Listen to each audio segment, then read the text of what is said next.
अभी हम डिस्कस करेंगे electrical sources.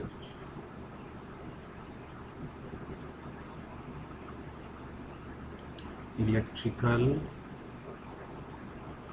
Sources, electrical sources जो होते हैं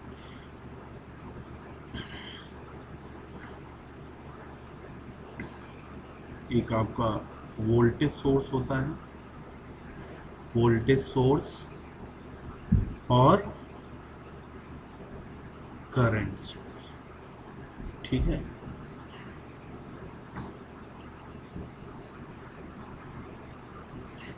और इसमें हम आइडियल सोर्स पढ़ेंगे और प्रैक्टिकल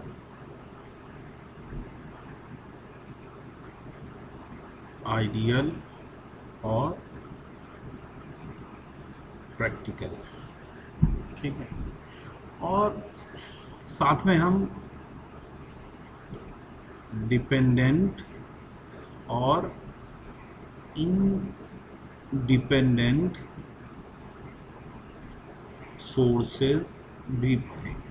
ठीक है, इतना कुछ हम इस लेक्चर में पढ़ने वाले हैं। तो इस लेक्चर के लास्ट में आपको सोर्सेज पता चल जाएगा और आगे हम सोर्स ट्रांसफॉर्मेशन भी पढ़ेंगे। Source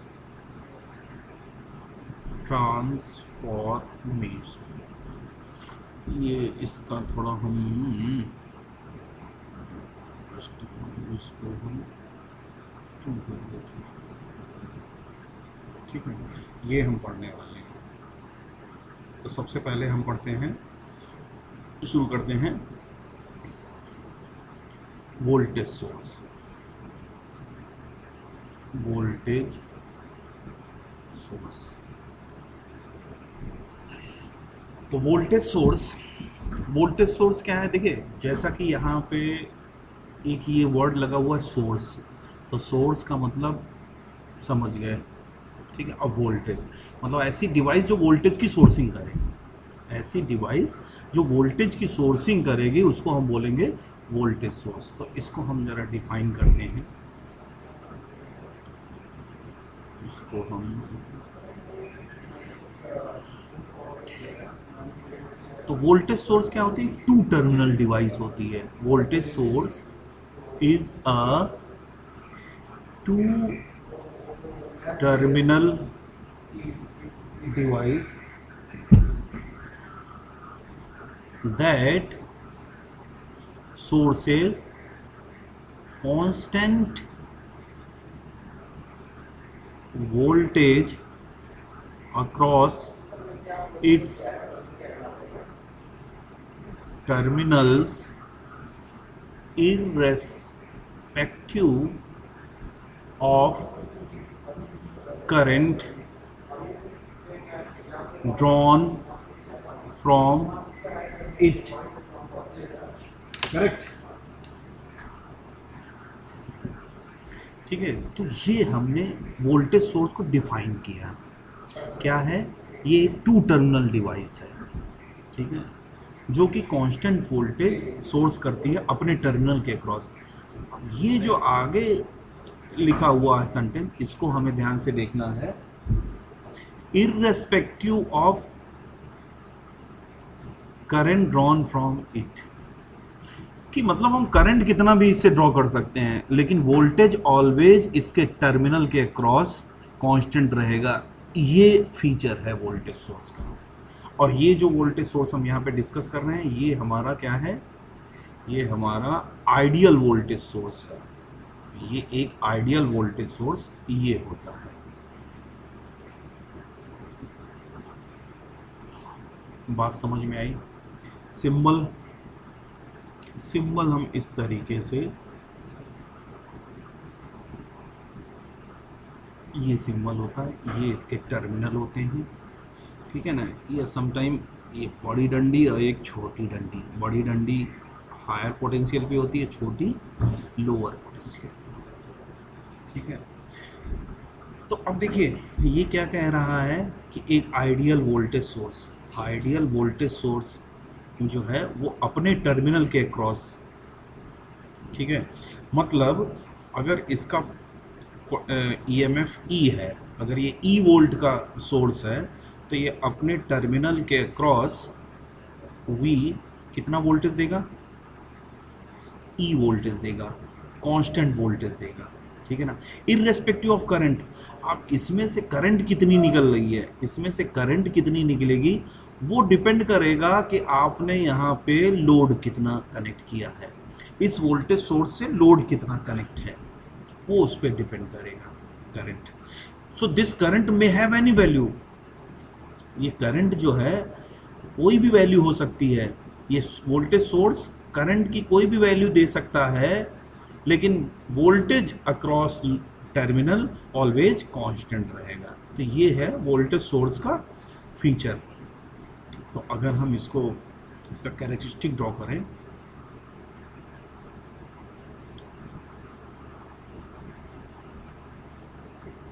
characteristic V I characteristic draw करें, तो ये अगर वी है और ये आई है तो ये क्या हो गया, ये एक हॉरिजॉन्टल लाइन होगी जो कि पैरेलल आई एक्सिस के पैरेलल होगी। मतलब आई में हैव एनी वैल्यू, आई में have any value, but voltage will remain always constant. Voltage जो है वो हमेशा कांस्टेंट रहेगा। कितनी वैल्यू रहेगी वोल्टेज की, जितना इसका ईएमएफ होगा। सो this is the voltage source. बात समझ में आई? बट प्रैक्टिकली ऐसा नहीं होता है, प्रैक्टिकली ऐसा नहीं होता है। प्रैक्टिकली क्या होता है,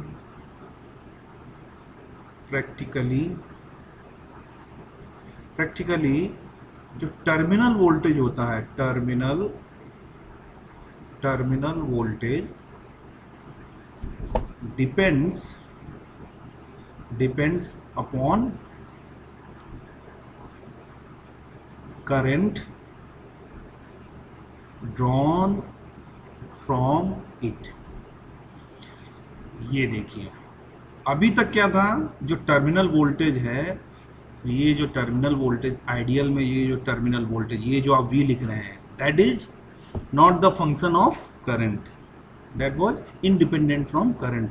बट प्रैक्टिकली ऐसा नहीं होता है। प्रैक्टिकली जो वोल्टेज होता है, टर्मिनल वोल्टेज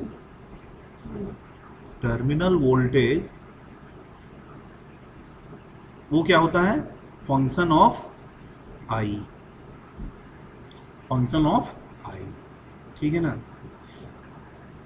तो होता क्या है, because of internal resistance, because of practically, देखिए प्रैक्टिकल वोल्टेज सोर्स को समझने के लिए हमें एक प्रैक्टिकल वोल्टेज सोर्स लेना पड़ेगा। जैसे लेक्लांसे, रदरफोर्ड, ये जो बैटरी होती हैं, तो लेक्लांसे सेल की अगर बात करें तो देखिए ये जो सेल होते हैं केमिकल सेल की हम अगर बात करें तो क्या होता है, एक हम इलेक्ट्रोलाइट लेते हैं, इलेक्ट्रोलाइट में क्या होता है, कैटायन एनायन होते हैं। फिर चॉइस ऑफ मटेरियल से हम 2 इलेक्ट्रोड इसमें डालते हैं।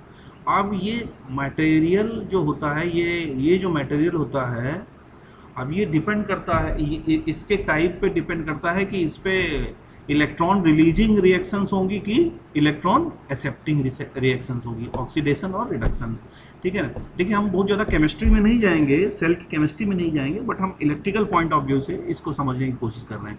सो ये फिर क्या होगा, जिस इलेक्ट्रोड पे इलेक्ट्रॉन रिलीजिंग रिएक्शंस होंगी, जहाँ से इलेक्ट्रॉन जा रहे होंगे, तो वहाँ पे क्या हो जाएगी, डिफिशियंसी ऑफ इलेक्ट्रॉन। तो वो क्या बन जाएगा, वो पॉजिटिव इलेक्ट्रोड बन जाएगा, एनोड बन जाएगा, ठीक है ना। और जहाँ पे इलेक्ट्रॉन एक्सेप्टिंग रिएक्शंस हो रही हैं, मतलब इलेक्ट्रॉन एक्सेप्टिंग रिएक्शंस हो रही हैं, वहाँ पे क्या हो जाएगा, नेट चार्ज नेगेटिव हो जाएगा, sorry.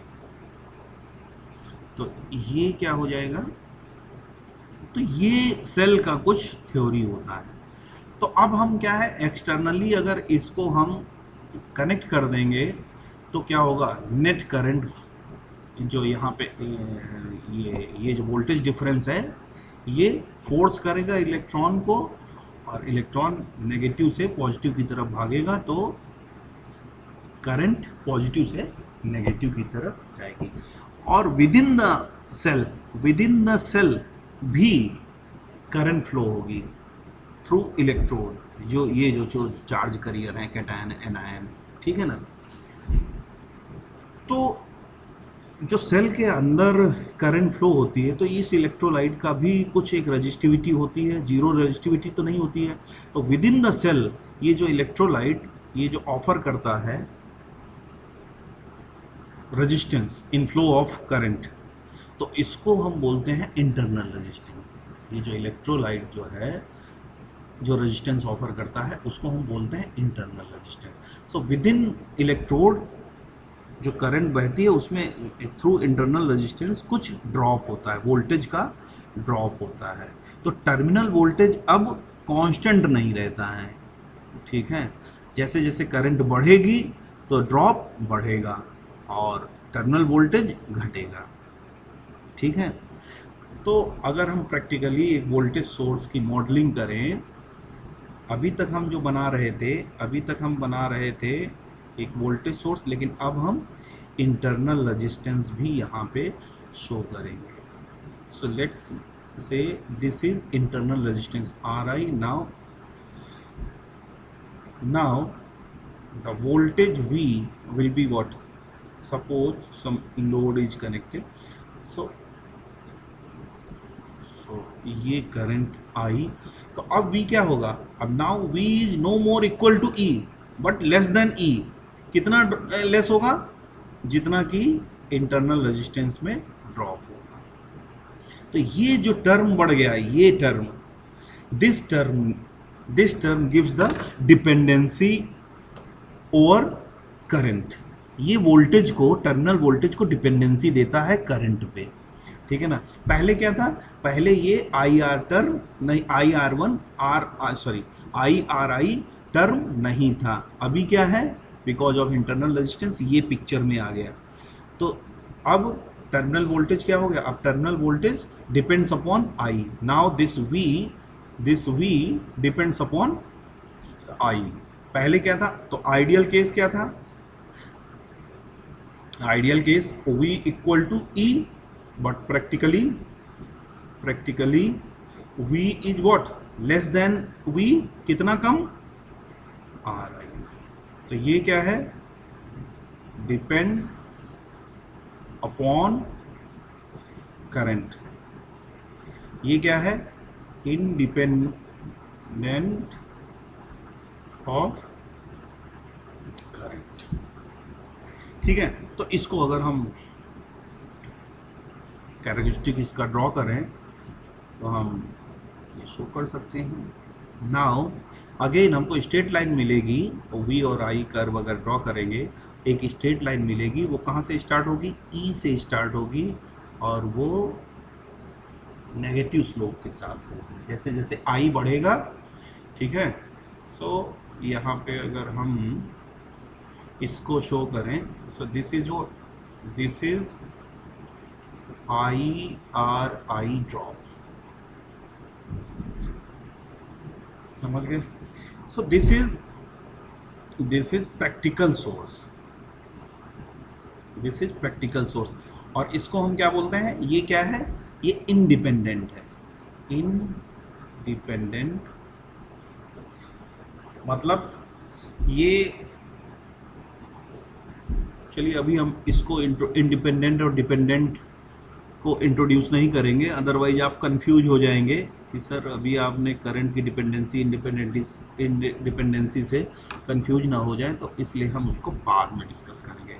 So I hope voltage source आपका क्लियर हो गया। देखिए वोल्टेज सोर्स से आप बहुत ज़्यादा फेमिलियर हैं, 12th में आपने बहुत अच्छे से पढ़ रखा है, लेकिन हमने उसको क्या है, एक डेफिनीशन में, एक प्रॉपर सिस्टमेटिक वे में एक्सप्लेन कर दिया, ठीक है।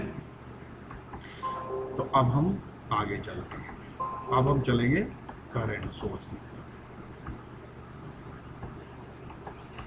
तो करंट सोर्स क्या होता है?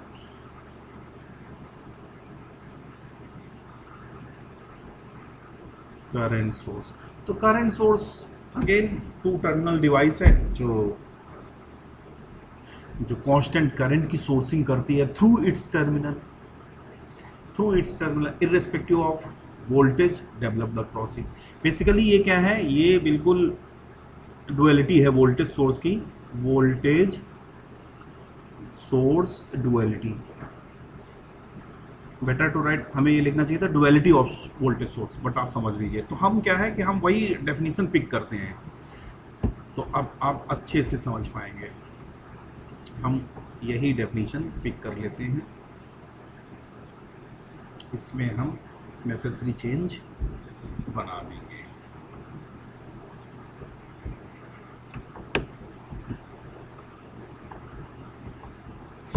तो अब देखिए, पहले तो हम इसको गायब कर देते हैं, ये जो हमने हाईलाइटिंग कर रखी है। तो अब देखिए, अब हम कलर चेंज कर देते हैं। तो current source is a two terminal device, that is okay, that sources constant current. अब देखो, करंट अक्रॉस, देखिए पहले वहां पे वोल्टेज अक्रॉस था, लेकिन हम यहां पे क्या लिखेंगे, current through its terminal irrespective of voltage developed across it. Is that clear? बोलो यस।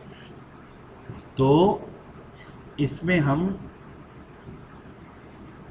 इसको अब हम पढ़ेंगे, तो देखिए क्या कह रहे हैं कि current source is a two terminal device, that is okay, that sources constant current through its terminal. अब अक्रॉस नहीं, वोल्टेज अक्रॉस डेवलप होता है, बट करंट थ्रू फ्लो होती है, through its terminals irrespective of voltage developed across it.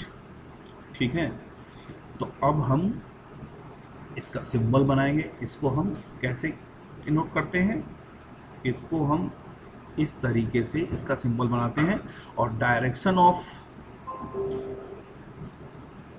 जो current होता है वो एरो के डायरेक्शन पे डिपेंड करता है। ठीक है, तो अब हम इस डेफिनेशन को जरा समझते हैं। तो ये current source, suppose I not value का एक करंट सोर्स है, तो ये अपने टर्मिनल के थ्रू कितना करंट निकालेगा, आई नॉट करंट निकालेगा। ठीक है ना, हमेशा आई नॉट ही करंट यहां से निकलेगा, इररेस्पेक्टिव ऑफ वोल्टेज। इसके अक्रॉस वोल्टेज कितना भी हो सकता है, ये वोल्टेज डिपेंड करेगा कि यहाँ पे लोड क्या लगा रखा है। सपोज ये आर वैल्यू है, तो ये क्या हो जाएगा, आई नॉट आर। तो ये आर जैसे जैसे वेरी करेगा, तो ये वोल्टेज भी वेरी करेगा, करेक्ट, ये वोल्टेज भी वेरी करेगा। तो वही डेफिनेशन में कह रहा है कि current source is a two terminal device that sources constant voltage irrespective of voltage developed across it। क्योंकि इसके क्रॉस वोल्टेज क्या डेवलप होगा, जो भाई यहाँ इसके पैरेलल में लोड लगा रखा है, जो लोड के क्रॉस वोल्टेज होगा वही इसके क्रॉस वोल्टेज होगा।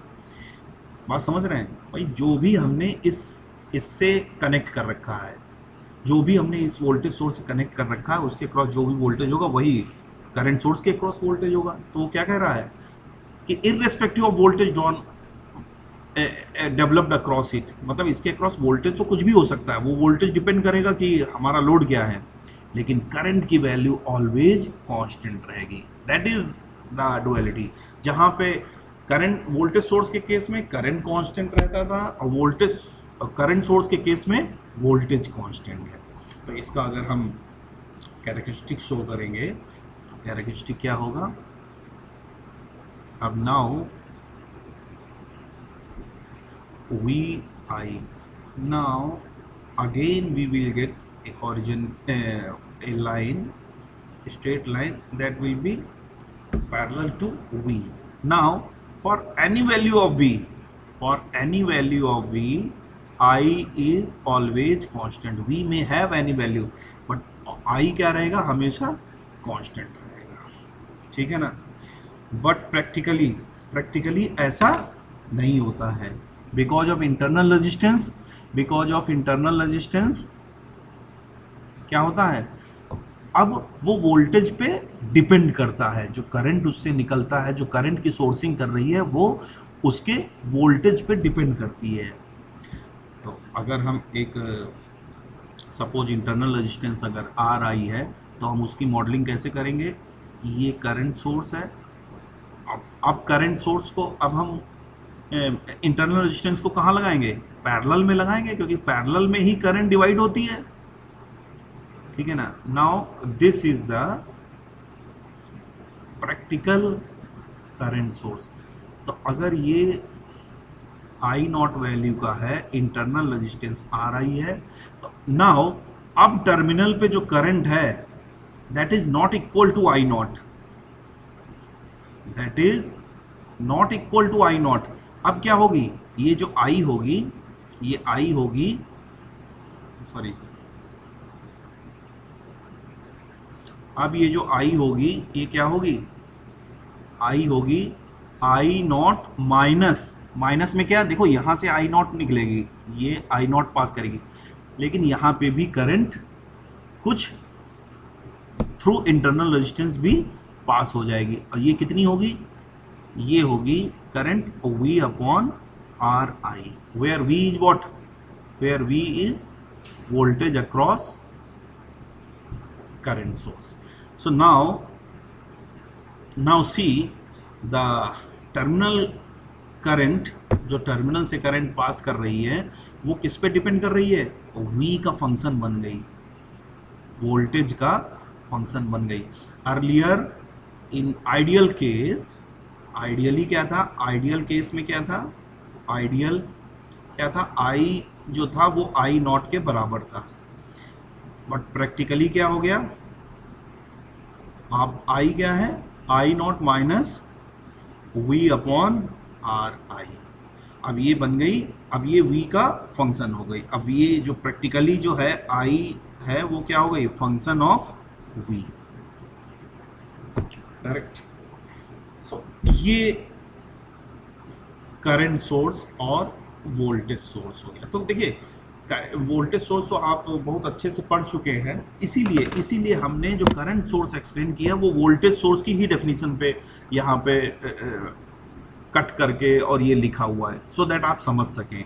तो करंट सोर्स कोई नई चीज नहीं है. करंट सोर्स ऐसी डिवाइस है जो करंट की सोर्सिंग करती है, करेक्ट, जो करंट की सोर्सिंग करती है irrespective of voltage developed across it. That means voltage may have any value, the voltage across voltage current source may have any value, but current हमेशा constant रहेगी. ये क्या है, ये हम बात कर रहे हैं आइडियल की, ये हमारा ideal current source. But practically because of internal resistance ये पिक्चर चेंज हो जाएगा. तो आइडियली कांस्टेंट था, प्रैक्टिकली ये वोल्टेज पे डिपेंड करने लगा. तो हम अगर इसी में ड्रॉ करते हैं तो प्रैक्टिकल वोल्टेज सोर्स का कैसे ड्रॉ करेंगे, वो अब वोल्टेज की तरफ झुक जाएगा, ठीक है ना. And this will be what, this will be V upon R आई. जैसे जैसे V बढ़ेगा V अपॉन आर आई बढ़ेगा, ठीक है. तो यहाँ पे कई बार अभी क्वेश्चन पूछा जाता है, ऑब्जेक्टिव में पूछ लेते हैं, what are the values of internal resistance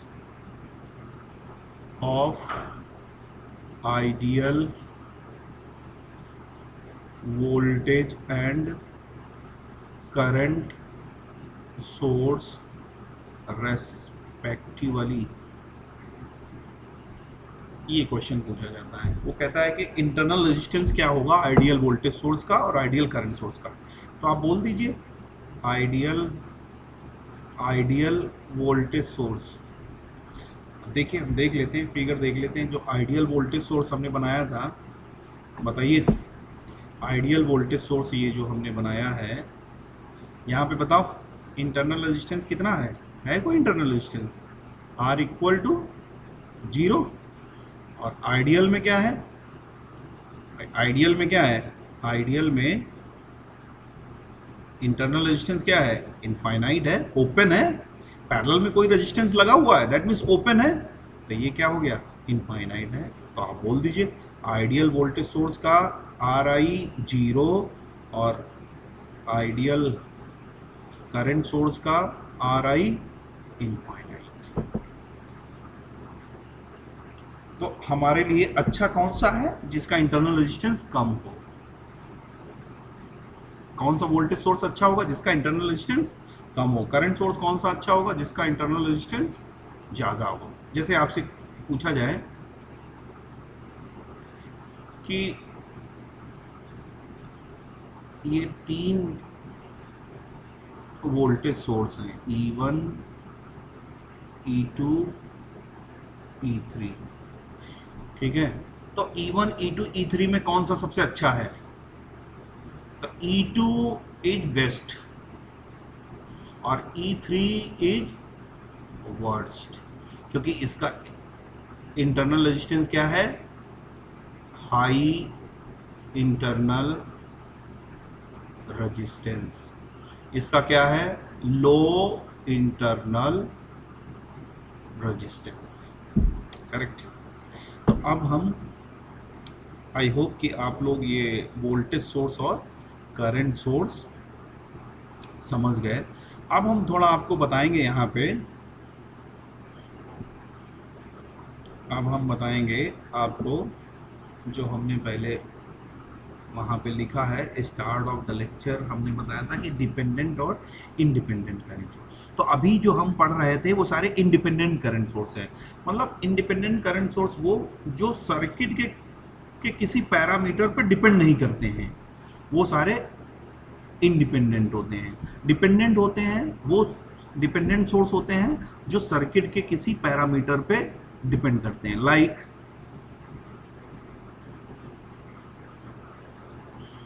अभी आपको समझ में आ जाए,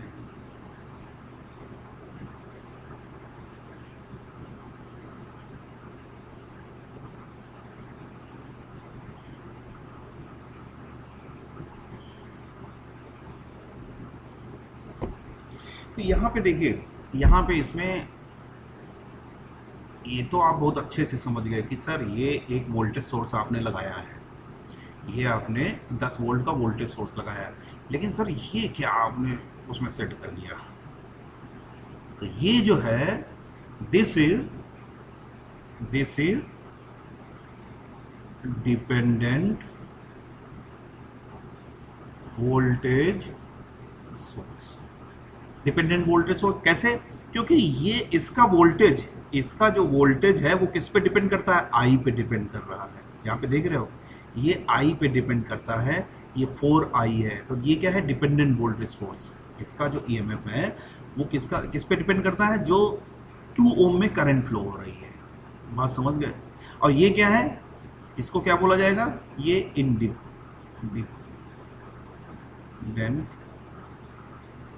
वोल्टेज सोर्स। ठीक है,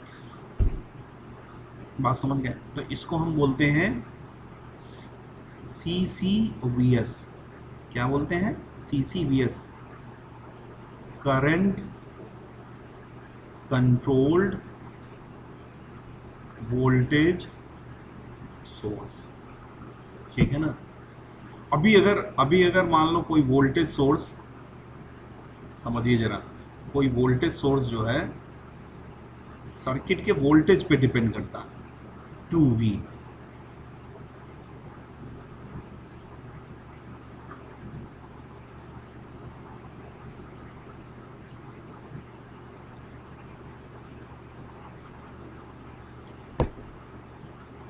ठीक है।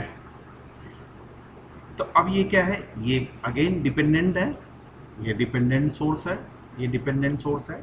तो ये किस पे डिपेंड कर रहा है, ये V पे डिपेंड कर रहा है, ये इस V पे डिपेंड कर रहा है। तो ये क्या है, तो इसको बोलते हैं, इसका नाम होता है VCVS, voltage controlled voltage source. ठीक है। सिमिलरली CCCS और VCCS, current controlled current source और वोल्टेज कंट्रोल्ड करंट सोर्स। ठीक है। तो ये चीजें हमने 4 चीजें पढ़ी, एक तो CCVS, VCVS, CCCS, VCCS। ठीक है। तो जरा हम इनको भी एक सर्किट से एक्सप्लेन कर देते हैं तो आपके लिए आसान होगा। तो जो डिपेंडेंट करंट सोर्स होते हैं उसका सिंबल होता है ये कोने, ये ईंट जैसा, ब्रिक जैसा। ठीक है ना। तो CCCS,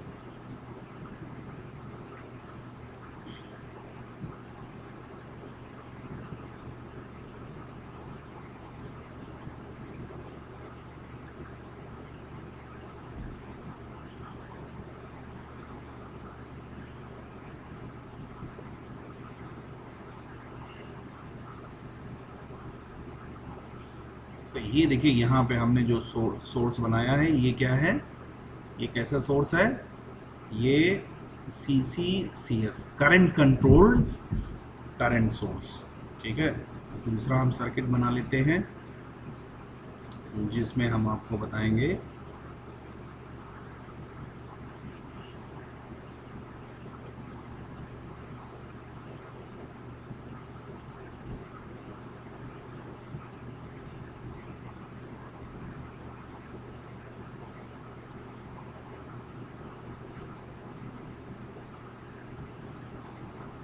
तो इसमें देखिए जो हमने ये डिपेंडेंट करंट सोर्स बनाया है वो क्या है, उसकी वैल्यू वोल्टेज पे डिपेंड कर रही है।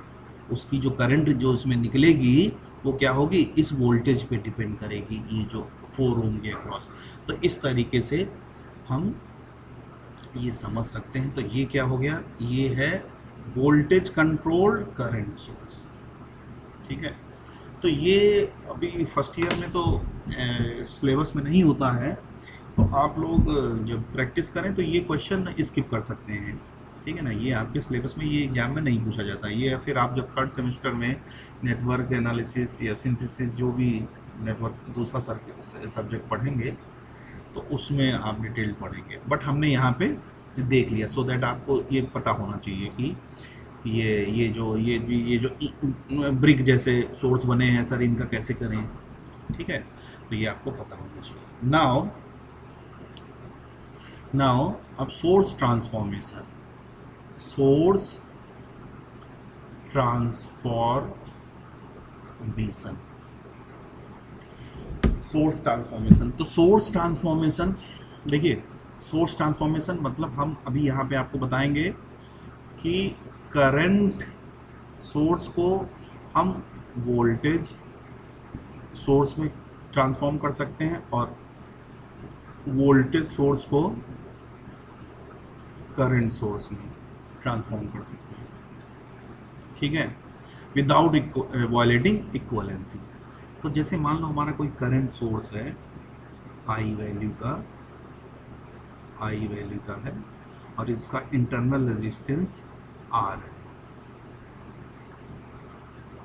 तो सोर्स ट्रांसफॉर्मेशन हमें ये फैसिलिटी देता है कि 1-2 टर्मिनल के अक्रॉस हम इसे एक वोल्टेज सोर्स में ट्रांसफॉर्म कर सकते हैं, अक्रॉस सेम 1-2 टर्मिनल, जिसका इंटरनल रेजिस्टेंस तो सेम रहेगा जो करंट सोर्स का था। वोल्टेज की वैल्यू क्या हो जाएगी, I इंटू R। बात समझ गए। So this is current to voltage. अब voltage to current source, voltage source मान लो एक V वैल्यू का है और R उसका इंटरनल रेजिस्टेंस है, तो उसको हम एक करंट सोर्स में ट्रांसफॉर्म कर सकते हैं।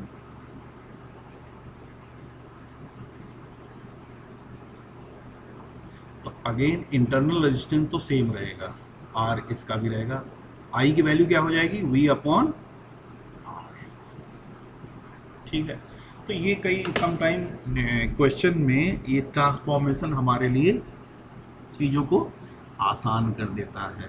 ठीक है, जैसे और समटाइम पूछ भी लेते हैं कि find the current using source transformation, तो वहाँ पे आपको सोर्स ट्रांसफॉर्मेशन ही अप्लाई करना होगा।